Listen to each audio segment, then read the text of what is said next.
சிறப்பு விருந்தினராக கலந்து சிறப்பித்துக் கொண்டிருக்கின்ற கலாநிதி கல்லாறு சதீஷ் டாக்டர் நாகேஸ்வரன் அருள்ராஜ் அவர்களை சிறப்புரையாற்ற பேருகையோடு மேடை கலைக்கின்றோம். வாருங்கள்.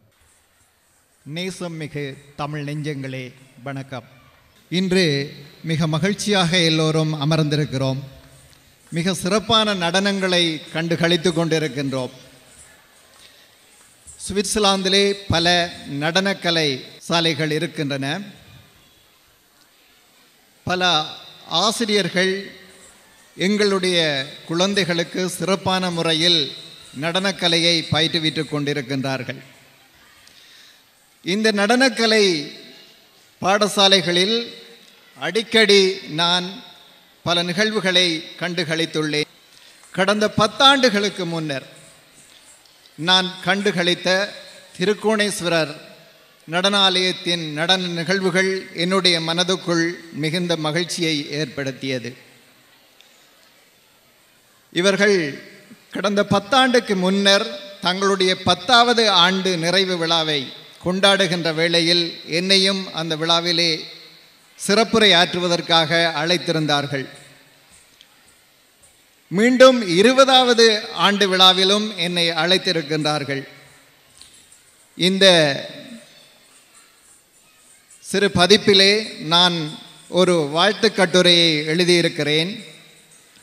அதிலே குறிப்பிட்டிருக்கிறேன், திருக்கோணேஸ்வரர் நடனாலயம் 100 ஆண்டுகளையும் கடந்து நிலைக்க வாழ்த்துகிறேன் என்று. 100 ஆண்டுகளையும் கடந்து நிலைக்க திருக்கோணேஸ்வரர் நடனாலயம் இருக்க வேண்டும் என்பது வெறும் வார்த்தை அல்ல. திருக்கோணேஸ்வரம் என்கின்ற திருத்தலம் ஈழத்திலே, இலங்கையிலே சுமார் 33 நூற்றாண்டுகளுக்கு முன்னர் கட்டப்பட்ட ஒரு திருத்தலம். கிறிஸ்துவுக்கு முன்னர் 1300 ஆண்டுகளிலே கட்டப்பட்ட அந்த திருக்கோணேஸ்வரர் என்கின்ற அந்த ஆலயத்தின் தொடர்ச்சியாக இங்கே திருக்கோணேஸ்வரர் நடனாலயம் சுவிட்சர்லாந்திலும் இயங்கிக் கொண்டிருக்கிறது. எனக்கு மகிழ்ச்சியை ஏற்படுத்துகிறது. காரணம், எமக்கு மொழி தமிழ், ஆனால் மொழிகளுக்கெல்லாம் தாய் தமிழ் என்பது ஆய்வாளர்கள் கண்டுள்ள உண்மை. இந்த மொழிகளுக்கெல்லாம் தாயாக இருக்கக்கூடிய தமிழ் தோற்றுவித்த கலைதான் இந்த பரதக்கலை. தென் இந்தியாவிலே தமிழர்களால் தோற்றுவிக்கப்பட்ட கலைதான் இந்த பரதக்கலை. இந்த கலையினூடாக எமது மக்கள் இங்கே எதனை கண்டுகொள்கின்றார்கள் என்று சொன்னால், இதனூடாக தங்களுடைய குழந்தைகளுடைய ஞாபக சக்தியை ஒருங்கிணைப்பதற்காக அவர்கள் முயற்சி செய்கின்றார்கள். இதனூடாக எமது பெற்றோர்களுக்கிடையே உறவுகளை பேணிக்கொள்வதற்காக அவர்கள் முயற்சி செய்கின்றார்கள். இதனூடாக எங்களுடைய குழந்தைகள் தமிழ் மொழியை அவர்களுக்குள் நன்றாக பேசுவதற்காக அவர்கள் முயற்சி செய்கின்றார்கள்.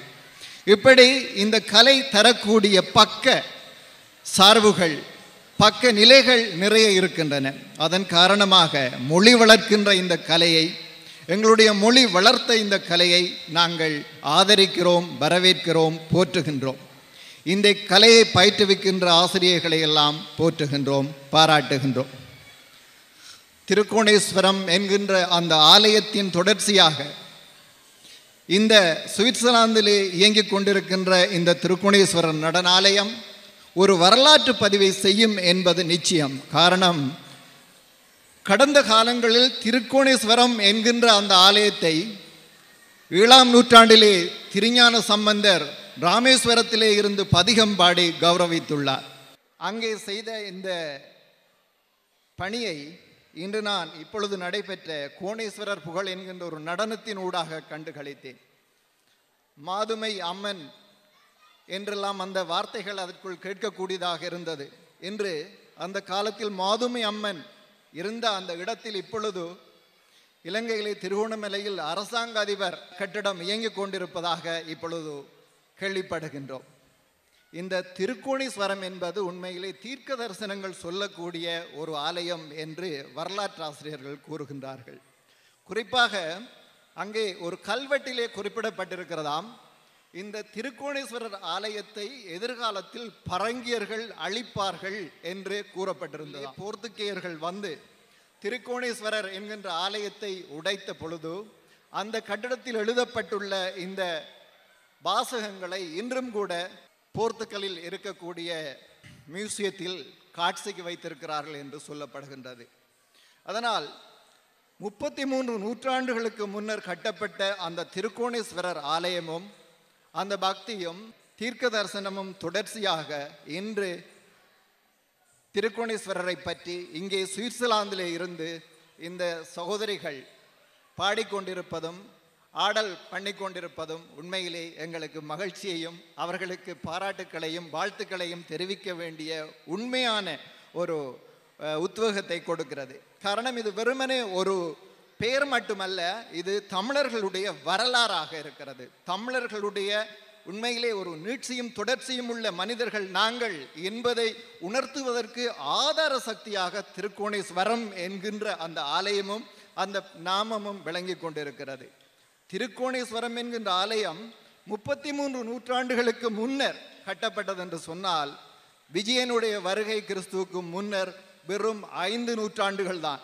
இது உலகத்துக்கும் புரிந்து கொள்ள வேண்டும் என்று இந்த வேளையிலே நான் கேட்டுக்கொள்கின்றேன். உண்மையிலே இந்த திருக்கோணேஸ்வரர் நடனாலயத்தை சேர்ந்த ஆசிரியை திருமதி மதிவதனி அவர்களும் சரி, அவர்தாம் கணவர் சுதாகரன் அவர்களும் சரி, கடந்த 10 ஆண்டுகளாக என்னோடு தொடர்புகளில் இருக்கிறார்கள். அவர்களுடன் எனக்கு இருக்கக்கூடிய அந்த உறவும் அன்பும் பாசமும் உண்மையிலே மனதுக்கு இதமானது. அதன் காரணமாக அவர்கள் இந்த சமூகத்துக்கு செய்கின்ற சேவைகளின் காரணமாக நானும் எங்களுடைய நிறுவனமும் அவர்களுக்கு ஒரு காத்திரமான பணியை செய்ய வேண்டும் என்கின்ற உத்வேகத்தை எனக்கு கொடுத்திருக்கிறது. கடந்த 8 ஆண்டுகளாக எங்களுடைய நிறுவனம் சார்ந்தும் அதற்கு முன்னரும் நாங்கள் இந்த சமூகத்திலே இந்த உலகத்திலே இருக்கக்கூடிய தமிழ் சார்ந்த நற்பணிகளை புரிகின்ற திறமையாளர்களை, உண்மையான மனிதர்களை, நல்லவர்களை இனம் கண்டு அவர்களுக்கான சிறந்த பட்டங்களை வழங்கி இந்த சமூகத்திலே கௌரவிக்கின்ற பணியினை செய்து கொண்டிருக்கின்றோம். 2005ஆம் ஆண்டு கவிப்பேரரசு வைரமுத்து அவர்களையும் உன்னிமேனன், மாணிக்க விநாயகம், சின்மயி அவர்களையும் அழைத்து சுனாமியிலே காணாமல் போன உறவுகளுக்கு உதவும் முகமாக பேண் அன்னையிலம் மகளிர் அமைப்பு நடாத்திய நிகழ்விலே நாங்கள் அந்த பாடல்களை திருக்கோணேஸ்வரர் ஆலயத்தை சேர்ந்த ஆசிரியர்களிடம் பேர்ன் மாநிலத்திலும் ஜூரிச் மாநிலத்திலும் கொடுத்த பொழுது அவர்கள் வெறும் 6 நாட்களுக்குள் அந்த பாடல்களுக்கு நிகழ்த்திய அந்த கலை வடிவத்தை அந்த தமிழக கலைஞர்கள் எல்லாம் பார்த்து மெய்சிலிர்த்து போனார்கள். அந்த மேடையிலே ஜூரிச் மாநிலத்திலே வைத்து கவிப்பேரரசு வைரமுத்து அவர்களுக்கு இதிகாச கவி என்று ஒரு பட்டம் வழங்கி நாங்கள் கௌரவித்தோம். அதன் தொடர்ச்சியாக இன்று 7வது பட்டம் நாங்கள் வழங்க முடிவு செய்துள்ளோம். அந்த பட்டத்தினை திருக்கோணேஸ்வரர் நடனாலய ஆசிரியை திருமதி மதிவதனி சுதாகரன் அவர்களுக்கு இந்த மேடையிலே இப்பொழுது வழங்குவதற்கு நாங்கள் தயாராகி கொண்டிருக்கின்றோம்.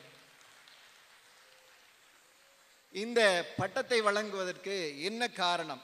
நான் இதிலே எழுதியிருக்கின்ற இந்த கட்டுரையிலே குறிப்பிட்டிருக்கிறேன் அவர்களை பற்றி. அதனை நான் இங்கே வாசிக்கிறேன். ஆசிரியை மிகச்சிறந்த பரதக்கலை அறிவினை பெற்றிருந்தது.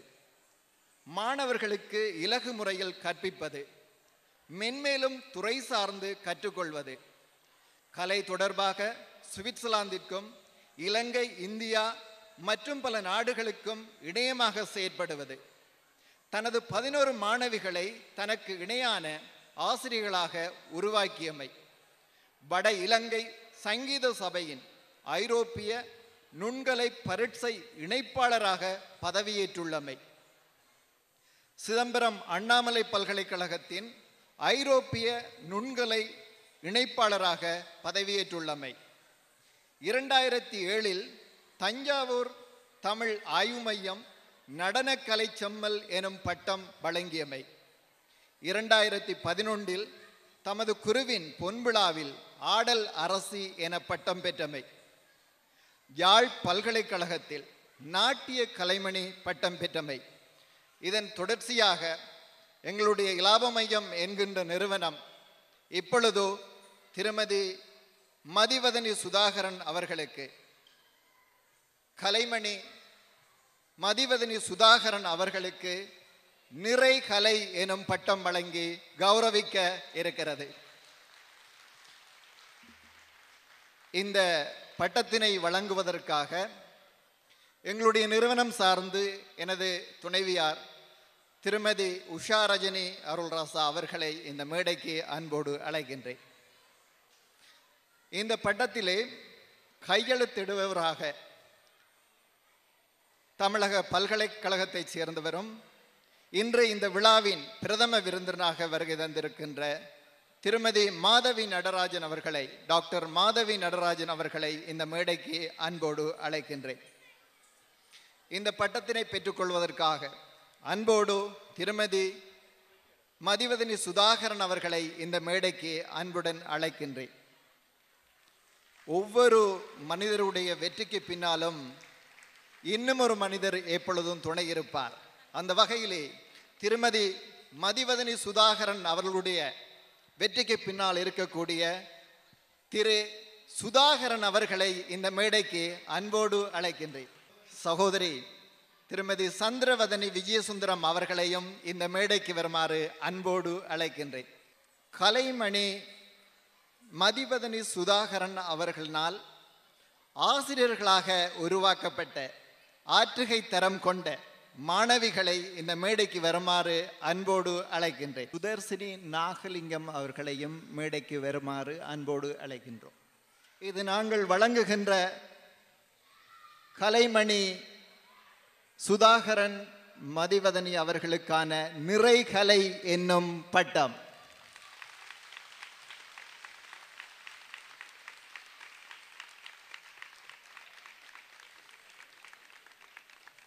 இலாப மையம் என்னும் மக்கள் மேம்பாட்டு சமூக வளர்ச்சி நிறுவனம் நாட்டிய கலைமணி திருமதி மதிவதனி சுதாகரன் அவர்களின் கலைப்பணிகளை பாராட்டி நிறைகலை எனும் பட்டம் வழங்கி கௌரவிக்கிறது. இலாப மையம் எனும் மக்கள் மேம்பாட்டு சமூக வளர்ச்சி நிறுவனம் சுவிஸ் தமிழ் மக்களின் ஆதரவில் திருக்கோணேஸ்வரர் நடனாலயம் 4/11/2012 அன்று சூரிச் மாநகரில் தனது 20வது ஆண்டு விழாவினை கொண்டாடும் வேளையில் சகலரம் ஏற்றுக்கொள்ளும் தர நிர்ணயத்துடன் நிறைகலை மதிவதனி சுதாகரன் அவர்களுக்கு பட்டமும் சான்றிதழும் வழங்கி கௌரவிக்கின்றது. சமூக அக்கறையுடன் கலாநிதி கல்லாறு சதீஷ், பிரதம விருந்தினர் டாக்டர் ஆர் மாதவி நடராஜன். நாங்கள் இருவரும் இதில் கையெழுத்திடுகின்றோம்.